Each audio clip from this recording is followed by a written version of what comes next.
இன்னைக்கான mini vlog பார்க்கலாமா? ஏன் ஷார்ட்ஸ் போடலன்னு கேட்டுட்டே இருந்தீங்க. ஒரு நாள் உடம்பு சரியில்லாம போயிருச்சு. ஆனா ஃபார்முக்கு வர எனக்கு 2 நாள் ஆயிருச்சு. ஒண்ணும் இல்ல, புள்ளைங்க ஒரு நாள் டீ வேணான்னு சொல்லிட்டாங்க.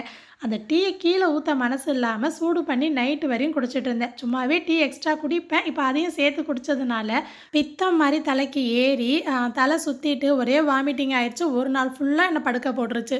அதனால இங்க குடும்பமா ஒண்ணு கூடி எனக்கு 1 வாரத்துக்கு டீய தடை பண்ணி வச்சிருக்காங்க. எனக்கு சின்ன பிள்ளையிலேருந்து இந்த பித்த வாந்தி, சரியா தூங்கலன்னா இந்த மாரி வாமிட்டிங்லாம் வரும். அப்ப எங்க புவா இந்த கஷாயம் தான் போட்டு குடுப்பாங்க.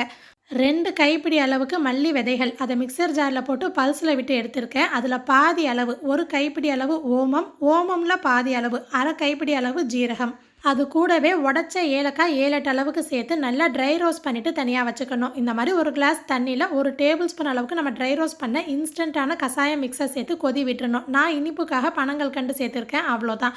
வடிகட்டி எடுத்தாச்சு. எனக்கும் இந்த கசாயமுக்கும் ரொம்ப தோஸ்து. சின்ன வயசுலேருந்தே எனக்கு செட் ஆயிடுச்சா, ஸோ பித்தம்லாம் இருக்குது அப்படின்னா எனக்கு இது செட் ஆகும். சின்ன பிள்ளைங்கள்லேருந்து எல்லாருமே குடிக்கலாம். செரிமானம் ஆகலை, வாமிட்டிங்காக இருக்குது, தலை சுத்தலாம் இருக்குது அப்படின்னா இதை தான் எங்கள் அப்பா போட்டு கொடுப்பாங்க.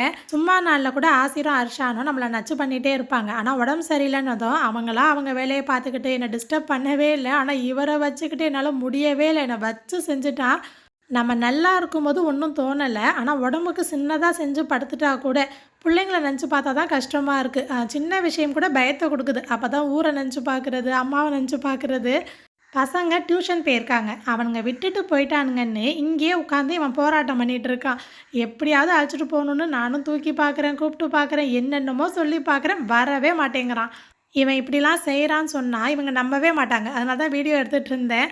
அதுவும் மாடிப்படி வேற இருக்குது, பால்கனியாக வேற இருக்கா, சுத்தமாக வெளியில் விடுறதே இல்லை. உள்ளே கொண்டு போய் விட்டுட்டு கதவை சாத்திடுறது. எப்படியாவது உள்ளே வான்னு சொல்லிட்டு இதை கையில் கொடுத்து அப்படியே நைஸாக உள்ளே அழைச்சிட்டு போயிட்டேன்.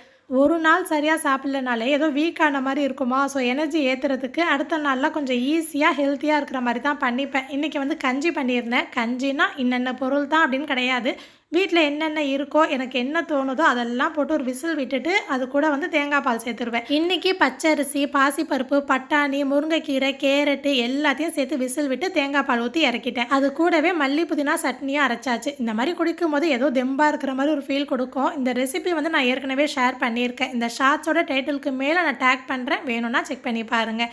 இந்த ஷார்ட்ஸ் பார்த்தவங்களுக்கு தேங்க்யூ.